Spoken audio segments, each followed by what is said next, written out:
Subscribe کیجیے ہمارے channel نور رضا کو اور بیل آئیکن کو پریس کیجیے جس سے آپ کو ہماری نیو ویڈیو کی نوٹیفیکیشن ملتی رہے۔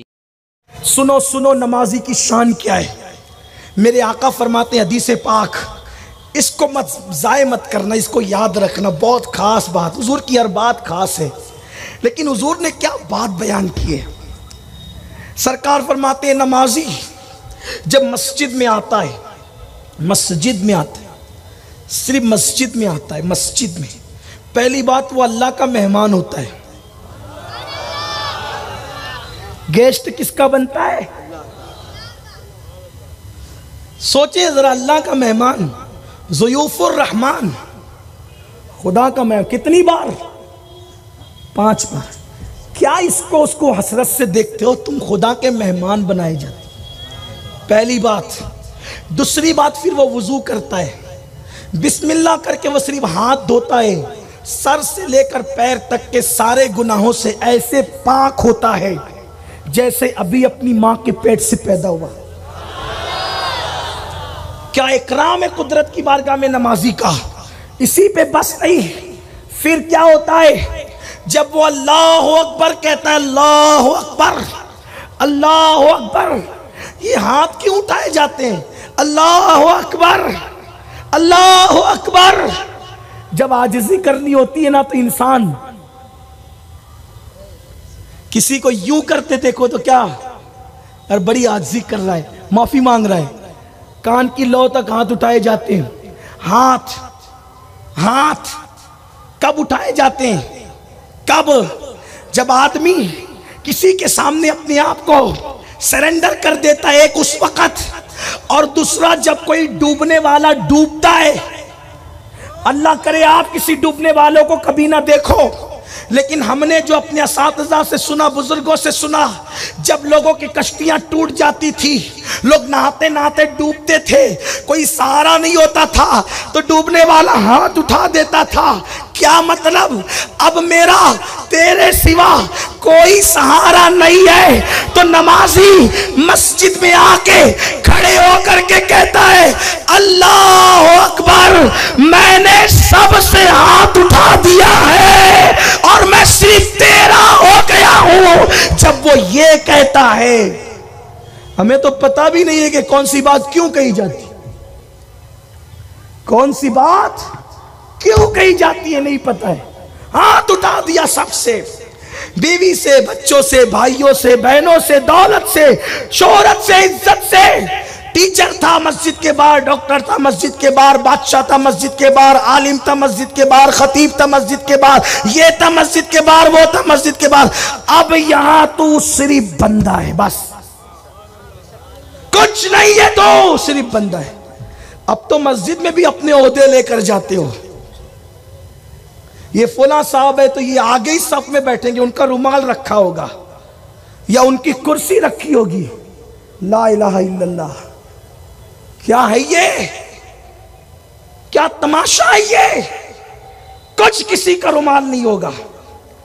وقت کا شیخ طریقت بھی بعد میں آئے گا تو اسے مرید کے پیچھے بیٹھنا ہوگا، یہ اسلام کا فلسفہ ہے۔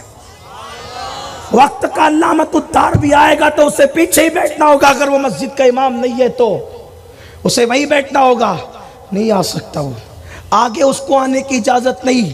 جب ابو ہریرہ کو آنے کی اجازت نہیں تو اس کو آنے کی اجازت کیسے؟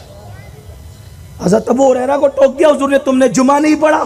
کہا آپ کے پیچھے تو پڑھا ہے۔ کہا تم نے جمعہ نہیں پڑھا؟ حضور آپ کے پیچھے پڑھا نہیں پڑھا۔ حضور غلطی کیا ہوئی؟ کہا صفے پھلانگ کر کیوں آ رہے تھے؟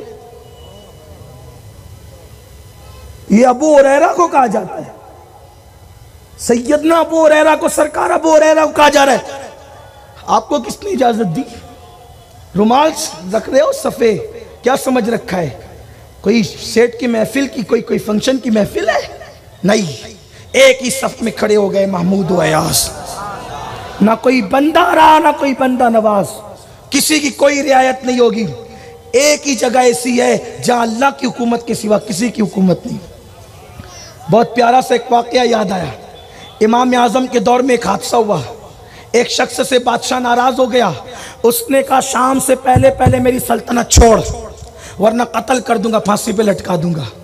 یہ دن بھر بیچارہ پریشان رہا کہ کہاں جاؤں، اس لیے کہ بغداد سے میں کتنے دن بھی سفر کروں تو اس کی سلطنت سے باہر تو نکل شام سے پہلے دوپہر تک تو ٹینشن میں رہا، شام تک پریشان ہوا، جب چند گھڑیاں بچی تو کسی نے کہا امام اعظم کے پاس جا، امام اعظم کے پاس جا، وہ آسانی سے مسئلے حل کرتے ہیں۔ امام اعظم کا کیا فن تھا بتاؤں کیا فن تھا؟ میرے آقا نے انس ابن مالک کو کہا تھا انس تیری ملاقات ایک بندے سے ہوگی، اس کا نام نعمان ہوگا، اس کو لوگ ابو حنیفہ کہیں گے، میری ایک امانت اس تک پہنچانا۔ کہا یا رسول اللہ کیا؟ حضور نے اپنا لعاب نکال کے حضرت انس کے منہ میں ڈالا، کہا یہ تھوک اس کے منہ میں ڈال دینا، اس کا فیضان جاری ہوگا۔ اسی لیے جب کوئی نہیں بولتا تو امام اعظم بولتے تھے۔ آج کل کے چھوٹے موٹے مولوی 3-4 حدیثیں پڑھ کے کہتے ہیں امام اعظم کو تو صرف 17 حدیث آتی تھی، ان کے اساتذہ 10,000 تھے۔ ملا جی آپ کو خبر کیا ہے؟ آپ کا مذہب 1857 کے بعد بنا ہے، آپ کی اوقات کیا ہے؟ آپ 17 حدیث کی بات کرتے ہو، ان کے غلاموں کے غلام میرے امام احمد رضا نے اپنی تصانیف میں جتنی حدیث لکھی ہے اس سے 9 جلدیں بھر گئی ہے۔ جب 14ویں صدی کے مجدد امام احمد رضا کے علم حدیث کی شان کا یہ عالم ہے تو ان کے امام اعظم کی شان کا عالم کیا ہو؟ جائے امام اعظم کے پاس۔ وہ امام اعظم کے بعد حضرت بادشاہ نے کہا کہ شام سے پہلے میری سلطنت سے باہر نکل ورنہ قتل کر دوں گا۔ اس نے قسم کھائی مجھے قتل کرے گا۔ کہاں جاؤں؟ میں جا مسجد میں جا کے بیٹھ جا،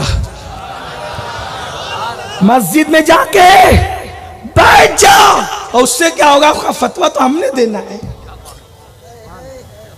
مسجد میں بیٹھ جا۔ گیا مسجد میں بیٹھ گیا، قاضی کے پاس معاملہ آیا، قاضی نے رجوع کیا، کیا ہوگا؟ فرمایا مسجد پر کسی کی حکومت نہیں، مسجد میں بادشاہ بھی جائے گا تو بندے کی حیثیت سے۔ یہ ہے مسجد، یہ ہے مسجد جسے اللہ کا گھر کہتے ہیں، نسبت تشریفی حاصل ہے اس کو مسجد کو۔ سبحان اللہ۔ تو بہرحال بات کرنے چلا تھا کہ مسجد میں آ گئے، اللہ اکبر کہہ کے کھڑے ہو گئے، سب سے ہاتھ اٹھا دیا۔ میرے غیب دہ نبی فرماتے ہیں جب تم مسجد میں نماز کے لیے کھڑے ہوتے ہو تو تمہارے سر سے لے کے آسمان تک نور ہی نور ہوتا ہے۔ میرے الفاظ میں اس کو یوں بیان کرتا ہوں، جب تم مسجد میں نماز کے لیے کھڑے ہوتے ہو تو تمہارے سر پہ نور کا صحرا سجایا جاتا ہے، تمہارے سر پہ نور کا صحرا سجایا جاتا ہے، یعنی مسجد میں تمہیں روزانہ 5 وقت دولہ بنایا جاتا ہے۔ اب دولہ کیوں بنایا جاتا ہے؟ جس دن انسان دولہ بنتا ہے اس دن اس کو کوئی ٹینشن نہیں ہوتا، اس دن اس کو کوئی خوف نہیں ہوتا، اس دن اس کو کوئی پریشانی نہیں ہوتی۔ زندگی کا سب سے حسین دن وہ ہوتا ہے جس دن انسان دولہ بنتا ہے۔